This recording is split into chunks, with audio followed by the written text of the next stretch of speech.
નમસ્કાર વિદ્યાર્થી મિત્રો, TYBSc સેમેસ્ટર 6 જેમાં subject code CC/CH601 inorganic chemistry. આ પેપરમાં મિત્રો આપણે તમારો યુનિટ નંબર 1 જે છે વેલેન્સી એટલે કે સંયોજકતા એનો બી પાર્ટ હાઇબ્રિડાઇઝેશનનો અભ્યાસ કરી રહ્યા છીએ. જેમાં આપણે સેકન્ડ ક્વેશ્ચન જોઈ રહ્યા છીએ, જે છે sp2 સંકરણ માટે સહગુણાંકોની પ્રાપ્તિ અને બંધની પ્રબળતા સાથે સાથેનો બંધ કોણ. વિદ્યાર્થી મિત્રો, આપણે અહીંયા આજે સમજૂતી મેળવી રહ્યા છીએ એમાં અગાઉ આપણે A1, A2, A3, B1, B2, B3 અને C1 અને C2નું મૂલ્ય મેળવેલું છે. C3નું મૂલ્ય મેળવવાનું બાકી છે. તો આપણે ઝડપથી રિવિઝન દ્વારા A1, A2, A3, B1, B2, B3 અને C1, C2ના મૂલ્યો જે મેળવ્યા છે એ ઓર્થોગોનાલિટી અને નોર્મલાઇઝેશનની પદ્ધતિના સમીકરણો જોઈશું. સાથે સાથે આપણે C3નું મૂલ્ય પણ આજે મેળવીશું. તો વિદ્યાર્થી મિત્રો, જ્યારે આપણે એસ કક્ષક એક હોય અને બે પી કક્ષકો છે તો એ બંને વચ્ચે સંમિશ્રણ થાય તો કુલ કક્ષકો આપણને સંકૃત કક્ષકો કેટલી મળે છે? 3 સંકૃત કક્ષકો મળે છે અને માટે એના આપણને 3 તરંગ વિધેયો પ્રાપ્ત થયા, જેમાં આવે છે sin1, sin2 અને sin3. તો જ્યારે આપણે તરંગ વિધેય 1નું સમીકરણ લખીએ ત્યારે હંમેશા બધા અચળાંકો છે એને 1 આપણે લગાડીશું. તો એ જે સહગુણાંકો છે એને A1 sin S, B1 sin PX, C1 sin PY થી દર્શાવીશું. એના પછી આવે છે બીજું તરંગ વિધેય sin2, જેના માટે આપણે લખીશું A2 sin S plus B2 sin PX plus C2 sin PY. અને ત્રીજું તરંગ વિધેય જે છે એ છે sin3, જેનું સમીકરણ બને છે A3 sin S. કારણ કે અહીંયા આપણે એસ અને પી કક્ષક વચ્ચે સંકરણ છે તો એસ કક્ષક માટે sin S અને પી કક્ષક, તો પી કક્ષકો આપણે કુલ 3 છે, એમાંથી 2 પી કક્ષકોએ સંકરણમાં ભાગ લીધો છે, માટે આપણે PX અને PYનો ઉલ્લેખ કરીએ છીએ. તો આ રીતે ત્રીજું જે તરંગ વિધેય છે sin3 એ બને છે A3 sin S plus B3 sin PX plus C3 sin PY. તો અહીંયા આપણે જે સમીકરણો 1, 2 અને 3 મેળવ્યા છે એ ત્રણેય સમીકરણોમાં A1, A2, A3, B1, B2, B3 અને C1, C2, C3 એ સહગુણાંકો છે અને આપણે સહગુણાંકોની કિંમતો મેળવવાની છે. તો આપણી પાસે આપણે નોર્મલાઇઝેશનની શરતોને લાગુ પાડીશું. કઈ શરત? તો નોર્મલાઇઝેશનમાં integration sin1 square dt is equal to 1. ત્યારબાદ બીજું તરંગ વિધેય માટે sin2 square integration dt is equal to 1 અને ત્રીજું તરંગ વિધેય સમીકરણ sin3 square integration dt is equal to 1. હવે વિદ્યાર્થી મિત્રો, એના પછી આપણે ઓર્થોગોનાલિટીની શરત લાગુ પાડીએ તો આપણી પાસે 3 તરંગ વિધેયો છે sin1, sin2 અને sin3. તો 1, 2, 2, 3 અને 1, 3 એ રીતે આપણે ઓર્થોગોનાલિટીની શરત લાગુ પાડીશું. માટે એના માટેની શરત આવશે integration sin1 sin2 dt is equal two 0. પછી તરંગ વિધેય 2 અને 3 માટે આવશે તરંગ sin2 into sin3 integration dt is equal two 0 અને 1, 3 માટે આવશે sin1 sin3 integration dt is equal two 0. હવે આપણે અહીંયા જે મૂલ્યો શોધવાના છે સહગુણાંકોના એની શરૂઆત કરી. તો આ મુદ્દો હંમેશા તમારે આવશે, દરેક વખતે પહેલું જ તમારે દર્શાવવાનું છે કે એસ કક્ષક છે ગોલીય સમમિતિ ધરાવે છે અને સમતુલ્યતા શરતને અનુસરે છે. માટે sp2 સંકૃત કક્ષકોમાં કુલ 3 સંકૃત કક્ષકો મળે અને 3 સંકૃત કક્ષકમાં એસનો ફાળો છે એ કેવો હોય? એસ કક્ષકનો ફાળો સમાન હોય, એટલે કે એ 1/3 જેટલો થશે. કારણ કે કુલ કક્ષકોની સંખ્યા 3 એમાં આપણે 1, 2 ને 3 તો ત્રીજો ભાગ કરીએ એટલે 1/3 થશે અને પરિણામે આપણને એસ કક્ષકના સહગુણાંકો A1, A2 અને A3નું મૂલ્ય છે એ 1/√3 મળે છે. સાથે સાથે મિત્રો આપણે 3 નવા તરંગ વિધેયો પૈકી જો આપણું પહેલું તરંગ વિધેય sin1 છે એ માત્ર ને માત્ર એક જ દિશામાં એનો ફાળો હોય, એટલે એક દિશા એટલે કઈ એક્સ દિશા, તો પછી વાય દિશામાં એનો ફાળો કેવો થઈ જાય, નહીવત થઈ જાય, એટલે કે અલ્પ થઈ જાય, તો એનું મૂલ્ય 0 લેવામાં આવે. માટે sin1માં આપણે px જે છે એનો જ સહગુણાંક શોધવાનો રહેશે. py કક્ષકના સહગુણાંક જે છે એ py દિશામાં એનો ફાળો જ અતિ અલ્પ છે, તો એનો સહગુણાંકનું મૂલ્ય કેવું થશે, 0. માટે C1નું મૂલ્ય આપણને 0 પ્રાપ્ત થયું. હવે એના પછી આપણે C1 જો 0 થઈ જાય તો આપણે આ રીતે દર્શાવ્યું એ પ્રમાણે sin1 જે છે તરંગ વિધેય 1 એમાં અહીંયા જે C1 sin py હતું એ આખું મૂલ્ય 0 થઈ ગયું. પરિણામે આપણને આ બે સહગુણાંકો ધરાવતું સમીકરણ નંબર 6 મળ્યું અને એ સમીકરણ નંબર 6 જે છે એનું આપણે અહીંયા નોર્મલાઇઝેશન શરત લાગુ પાડીએ તો ઇન્ટિગ્રેશન sin1² dt = 1 થશે. હવે sin1ની સ્થાને આપણે આ બંને મૂલ્યો મૂકીશું કયા, તો A1 sin s plus B1 sin px² અને સાદું રૂપ આપીએ એટલે આપણને મળે છે A1² પ્લસ B1² = 1.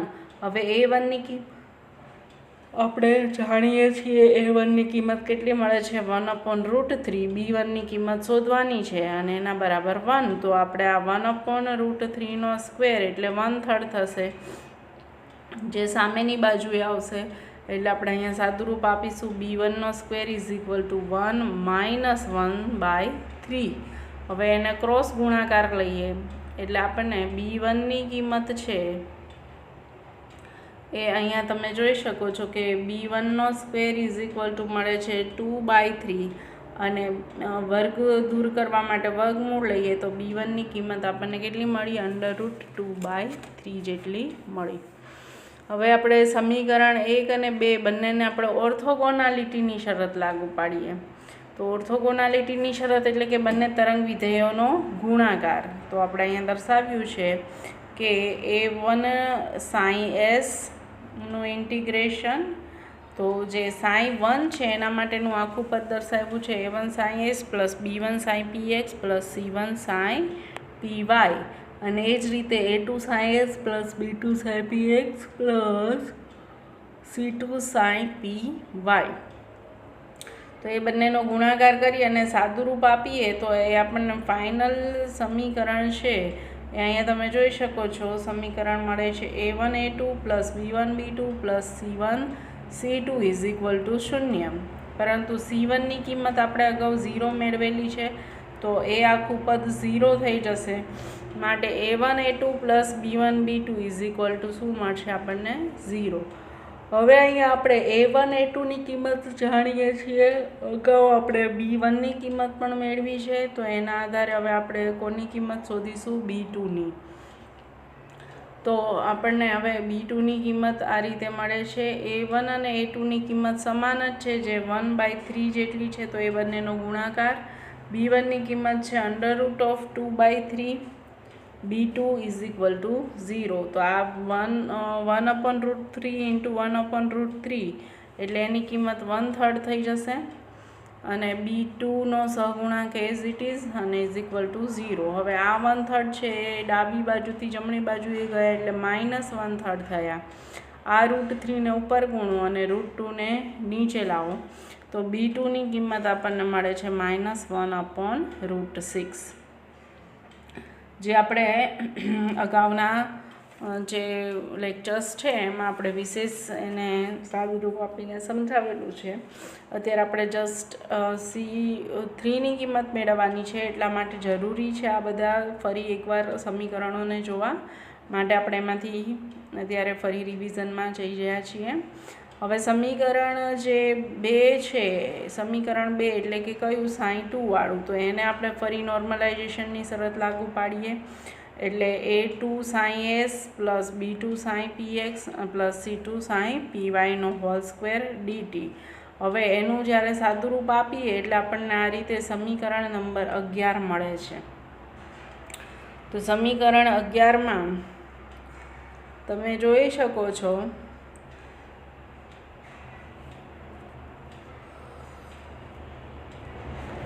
કે a2 square plus b2 square plus c2 square is equal to 1. હવે આપણી પાસે a2 અને b2 બંનેની કિંમતો છે, તો શોધવાની કોની કિંમત છે? c2ની, જે આપણને આ રીતે મળશે. તો a2 અને b2ની અહીંયા આપણે વેલ્યુ એપ્લાય કરી એટલે કેટલી મળી? 1/√3. b2ની value -1/√6. c2 as it is અને ઇઝ ઇક્વલ ટુ 1. સાદુરૂપ આપો, વર્ગ કરો એટલે વર્ગમૂળ દૂર થઈ જશે. તો 1/3 plus 1/6 plus c2 is equal to 1. હવે આપણે c2ને કરતાં બનાવો એટલે આ બંને પદ છે એ સામેની બાજુ જશે એટલે માઇનસ થઈ જશે. તો c2 ઇઝ ઇક્વલ ટુ આપણને મળે છે 1 માઇનસ 1/3 માઇનસ 1/6. હવે આ લસા લેવાનો છે. 6 છે એ મોટામાં મોટો અવયવ છે એટલે અહીંયા આપણે 6 વડે ગુણીએ. અહીંયા 6 લાવવા માટે 2 વડે ગુણવા પડે. એટલે સાદુરૂપ આપતા આપણને આ રીતે મળે છે c2 square is equal two 6 minus 2 minus 1/6. એટલે ઉપરનાનું સાદુરૂપ કેટલું થાય છે? 3 અને નીચેનાનું 6 એટલે 3 દુ 6. માટે c2 square is equal two 1/2. તો સ્ક્વેર દૂર થાય એટલે શું થાય? વર્ગમૂળ આવે એટલે આપણે એને દર્શાવ્યું 1/√2. તો આ આપણને c2ની કિંમત મળી. હવે આપણે ફરી પાછી ઓર્થોગોનાલિટીની શરત લાગુ પાડીશું. તો ઓર્થોગોનાલિટીની શરત છે એ કોને કોને લાગુ પાડી છે? તો તરંગ વિધેય sin1 અને sin3 ને લાગુ પાડેલી છે. તો જ આપણને b3ની કિંમત છે એ મળે. માટે sin1 અને sin3 ને ઓર્થોગોનાલિટીની શરત પ્રમાણે લખ્યા તો sin1 × sin3 integration dt is equal two 0. sin1 માટે આપણે દર્શાવીશું a1 sin s plus b1 sin px plus c1 sin py. અને sin3 માટે દર્શાવીશું a3 sin s plus b3 sin px plus c3 sin py. હવે એનું સાદુરૂપ આપીએ એટલે કે આ બધા આ રીતે ગુણાકારો કરી આપણે અગાઉ સમજ્યા છીએ એ પ્રમાણે c1 a3 c1 b3 અને c1 c3. તો એ રીતે સાદુરૂપ આપીએ ત્યારે આપણને આ સમીકરણ અહીંયા દર્શાવ્યું છે એ પ્રમાણે પ્રાપ્ત થશે. a1 a3 plus b1 b3 plus c1 c3 is equal two 0. પરંતુ c1ની કિંમત 0 છે એટલે આખું પદ છે એ શું બની જાય? 0 બની જાય. એટલે એનું મૂલ્ય તો આપણે દર્શાવવાનું નહીં. તો ફાઇનલી આપણને ઇક્વેશન મળે છે a1 a3 plus b1 b3 is equal two 0. હવે આ ઇક્વેશનમાં આપણી પાસે a1 a3ની કિંમત છે અને b1ની પણ કિંમત છે. તો એનો ઉપયોગ કરીને આપણે b3ની કિંમત મેળવી શકીએ. માટે એ આપણે કિંમતો એપ્લાય કરીએ છીએ. તો સમીકરણ જે 13 મળ્યું એ 13માં સમીકરણ 4 8 એના ઉપરથી આપણે a1 a2 અને b1ની કિંમત એપ્લાય કરીએ છીએ. તો આ રીતે સાદુરૂપ આપતા a1 a3ની વેલ્યુ છે 1/√3 × 1/√3. b1ની કિંમત છે √2/3 b3. બરાબર છે. તો હવે આ બંનેનો ગુણાકાર થાય એટલે √3 નો ગુણાકાર એટલે 3 થઈ જશે. તો 1/3 મળશે અને આ બિગ √2/3 એઝ ઇટ ઇઝ રહેશે. b3 is equal two 0. તો ફાઇનલી હવે અહીંયા જે big √2/3 b3 is equal two આ પ્લસ 1/3 સામેની બાજુએ ગયા એટલે માઇનસ થયા. હવે આ જે 1/3 છે એને આપણે √3 દર્શાવ્યા. આ જે √3 છેદમાં છે એ સામે ગયા એટલે અંશમાં થયા, અને આ અંશમાં √2 છે એ સામે આવે એટલે છેદમાં આવશે. તો આ રીતે બંને √3 કેન્સલ થયા, તો √3 × √2 એટલે B3ની કિંમત આપણને કેટલી મળે છે? -1/√6 જેટલી મળી. તો આપણે લાસ્ટ લેક્ચરમાં B3ની કિંમત શોધેલી છે. હવે એના પછી આપણે C3ની કિંમત શોધીએ. તો C3ની કિંમત શોધવા માટે હવે આપણે જે તરંગ વિધેય sin2 અને sin3 છે એની ઉપર આપણે ઓર્થોગોનાલિટીની શરત લાગુ પાડવી પડશે. તો આપણે સમજીએ. Integration sin2 × sin3 dt = 0. તો 2 માટે આપણે શું લખીશું? a2 sin s b2 sin px c2 sin py. Bracket complete. બીજા બ્રેકેટમાં હવે sin3ની કિંમત મૂકવાની છે. તો a3 sin s b3 sin px c3 sin py dt = 0. હવે આપણે આ બંનેનો ગુણાકાર કરીએ તો આપણને મળશે a2 a3 sin s નો સ્ક્વેર. બરાબર છે. એનો ઇન્ટિગ્રેશન તો લાગુ પાડવાનું જ છે. પછી હવે આપણે a2 અને b3નો જો કરીએ તો બે તરંગ વિધેય sin s અને sin px નો ગુણાકાર થાય છે, માટે એનું મૂલ્ય ઓર્થોગોનાલિટી શરત પ્રમાણે 0 થઈ જશે. એટલે એ પદ આપણે અહીંયા દર્શાવતા નથી. એ જ રીતે sin s અને sin py એ બંને પણ બે તરંગ વિધેયોના ગુણાકારનું સંકલન કરીએ એટલે એનું મૂલ્ય પણ 0 થઈ જાય, એટલે આપણે એને અહીંયા દર્શાવતા નથી. હવે આવશે b2 sin px અને a3 sin s.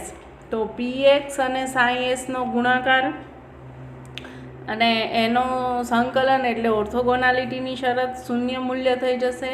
એ જ રીતે આ pxનો જો ગુણાકાર થાય તો pxનો સ્ક્વેર થાય, એટલે આપણે એને દર્શાવીશું b2 b3 sin px નો સ્ક્વેર પ્લસ. હવે પાછું એને જો px અને py વચ્ચેનો ગુણાકાર કરીએ તો એ બે તરંગ વિધેયનો ગુણાકારનું સંકલન થયું, માટે એનું મૂલ્ય ફરી પાછું 0 થઈ જશે, એટલે એ 0 મૂલ્ય થાય છે માટે દર્શાવતા નથી.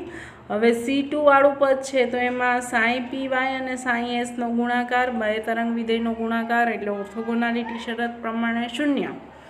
એ જ રીતે sin py અને sin px નો ગુણાકાર તો ઓર્થોગોનાલિટી શરત પ્રમાણે 0, અને sin py × sin py એનો ગુણાકાર એટલે sin py નો સ્ક્વેર થશે, માટે આપણે એ પદને દર્શાવીશું કારણ કે ત્યાં નોર્મલાઇઝેશનની શરત લાગુ પડશે.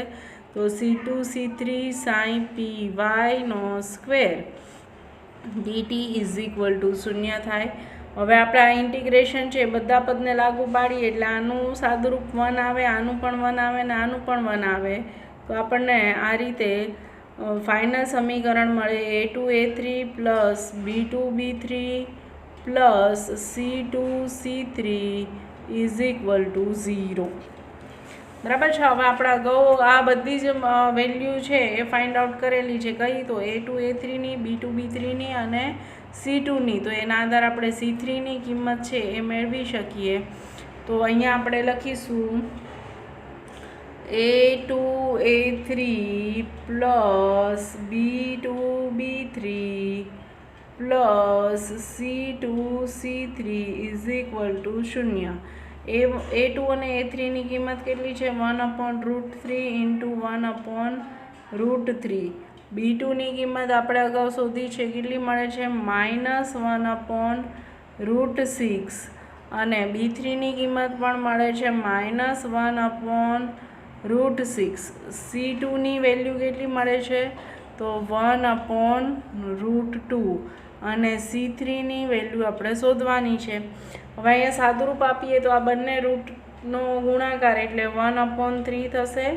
સેમ અહીંયા પણ બંને રૂટનો ગુણાકાર છે એટલે 1/6 થશે પ્લસ 1/√2 c3 = 0. હવે આ બંને પદો છે એ ડાબી બાજુએથી જમણી બાજુએ જાય અને આપણે આ C3 વાળું પદ છે એને કરતા બનાવીએ એટલે આવશે 1/√2 C3 ઇઝ ઇક્વલ ટુ -1/3 -1/6. તો અહીંયા સાદુરૂપ આપો એટલે અહીંયા આપણે 2 વડે ગુણવા પડે તો અહીંયા આવશે -2 -1/6 ઇઝ ઇક્વલ ટુ -3/6 એટલે 3 દુ 6 થયા. તો આ રીતે આપણને 1/√2 C3 ઇઝ ઇક્વલ ટુ -1/2 મળે છે, જે અહીંયા દર્શાવીએ આપણે 1/√2 C3 ઇઝ ઇક્વલ ટુ -1/2. આવું આપણને સાદુરૂપ મળે છે. આ √2 છે છેદમાં છે સામે જશે એટલે અંશમાં આવશે. તો આપણે દર્શાવીશું C3 is equal two -√2 upon આ જે 2 છે એને પણ આપણે 2 ટાઈમ √2 થી દર્શાવીએ તો આ બંને વેલ્યુ કેન્સલ થઈ અને ધેરફોર C3ની આપણને વેલ્યુ મળી -1/√2. તો વિદ્યાર્થી મિત્રો આપણે આ રીતે કુલ 9 જે સહગુણાંકો છે એની કિંમતો મેળવી. કઈ કઈ કિંમતો પ્રાપ્ત થાય છે આપણે જોઈ લઈએ. તો A1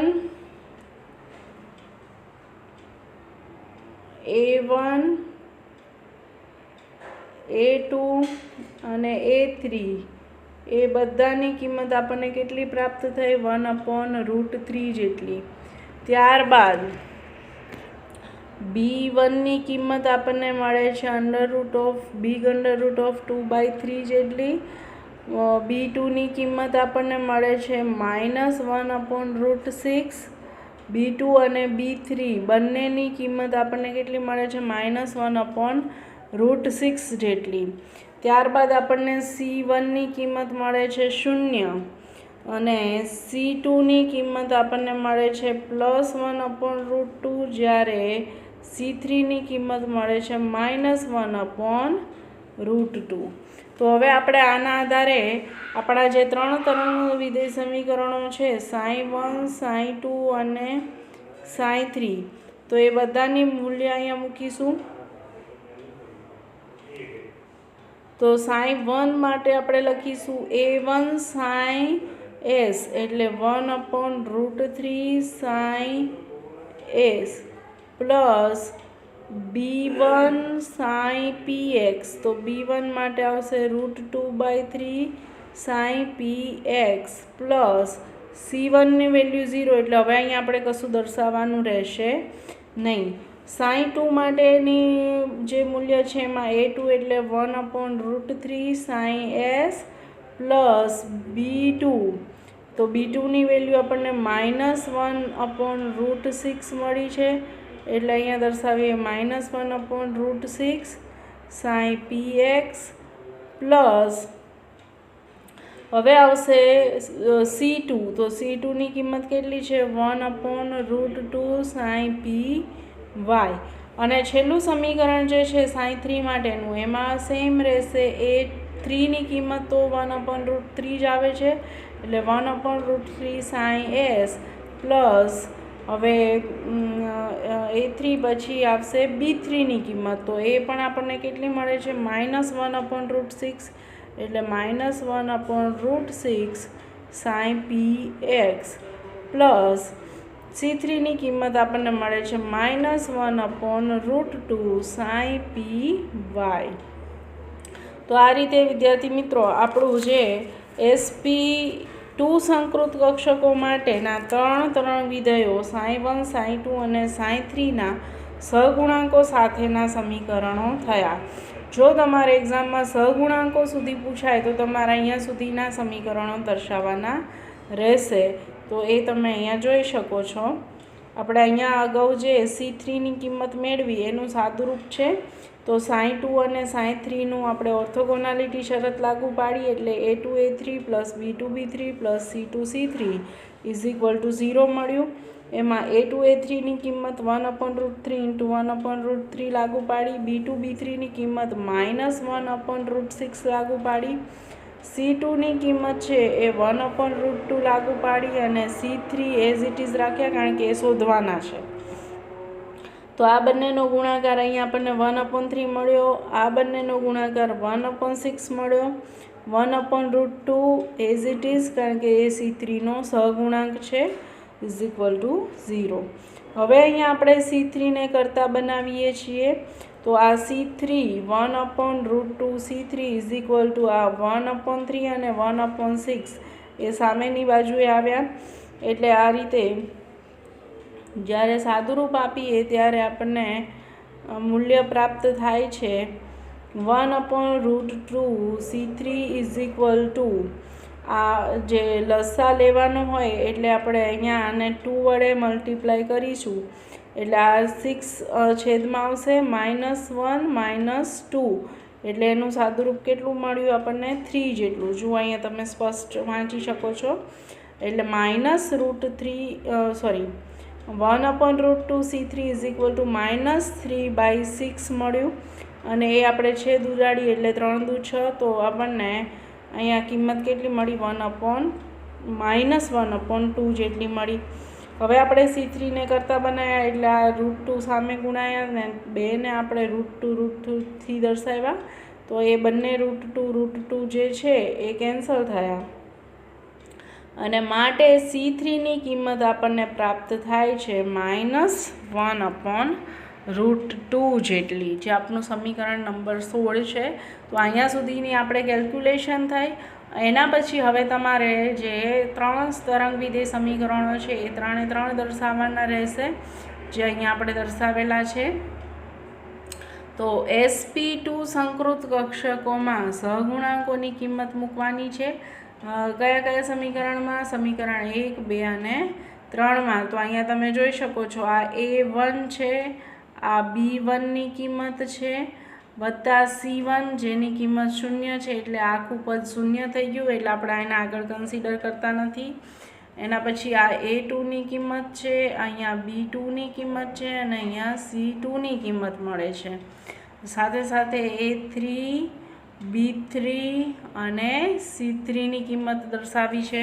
તો એના આધારે આપણને પહેલું જે સમીકરણ છે, કયું સમીકરણ? તો પહેલું તરંગ વિધેય sin1 માટેનું સમીકરણ એ મળે છે 1/√3 sin s plus big√2/3 sin px, જે આપણું પહેલું તરંગ વિધેય સમીકરણ sin1 થયું. બીજું તરંગ વિધેય સમીકરણ sin2 માટે જોઈએ તો a2ની કિંમત આપણે 1/√3 દર્શાવીએ, એટલે 1/√3 sin s પ્લસ b2 માટેની કિંમત -1/√6 sin px પ્લસ C2 માટેની કિંમત જે છે એ છે 1/√2 sin py. અને છેલ્લે તરંગ વિધેય સમીકરણ આવે છે sin3. તો sin3 માટેની કિંમત છે એ આપણને મળે છે એમાં a3ની કિંમત, a3 માટેની કિંમત 1/√3, કારણ કે a1, a2 અને a3 ત્રણેય માટેની કિંમત સમાન જ છે. કેટલી છે? a1, a2 અને a3 બધા માટેની સેમ કિંમત છે 1/√3. એટલે આપણે sin3 માટે પણ a3ની કિંમત 1/√3 sin s, એના પછી b3 માટેની કિંમત -1/√6 sin px પ્લસ આપણો જે છેલ્લે મળ્યો છે એ છે C3. તો એ C3ની કિંમત કેટલી મળે છે? માઇનસ, અહીંયા જુઓ આપણે sin2માં C2ની કિંમત પ્લસ છે, જ્યારે sin3માં C3ની કિંમત કેવી છે? માઇનસ, એટલે આપણે એને દર્શાવીશું -1/√2 sin px થી. તો આ થયું આપણું વિદ્યાર્થી મિત્રો સહગુણાંકો સાથેના તરંગ વિધેય સમીકરણો. તમારે એક્ઝામમાં પણ આ રીતે પહેલાં આપણા જે 9 સહગુણાંકો છે a1, a2, a3, b1, b2, b3 અને c1, c2, c3. તો sp2 સંકૃત કક્ષકો માટે આપણને આ રીતે કુલ 9 તરંગ વિધેયો કુલ 3 તરંગ વિધેય sin1 sin2 અને sin3 મળે છે અને એના 9 સહગુણાંકો મળે છે. તો પહેલાં તો 9 સહગુણાંકોની કિંમતો તમારે કઈ તો નોર્મલાઇઝેશન શરત અને ઓર્થોગોનાલિટી શરત એ પ્રમાણે આ બંને શરતોનો ઉપયોગ કરીને આ 9ની કિંમત શોધવાની અને 9 તરંગ વિધેયોની કિંમત શોધ્યા પછી તમારે આવી રીતે તરંગ વિધેયને સહગુણાંકો સાથે દર્શાવવાના રહેશે. એટલે કે A1 A2 A3 B1 B2 B3 C1 0 C2 અને C3 સાથે દર્શાવવાના રહેશે. હવે આગળ આપણે જે આ ક્વેશ્ચન છે એમાં આગળ આવે છે બંધની પ્રબળતા, જે હવે નેક્સ્ટ લેક્ચરમાં જોઈશું.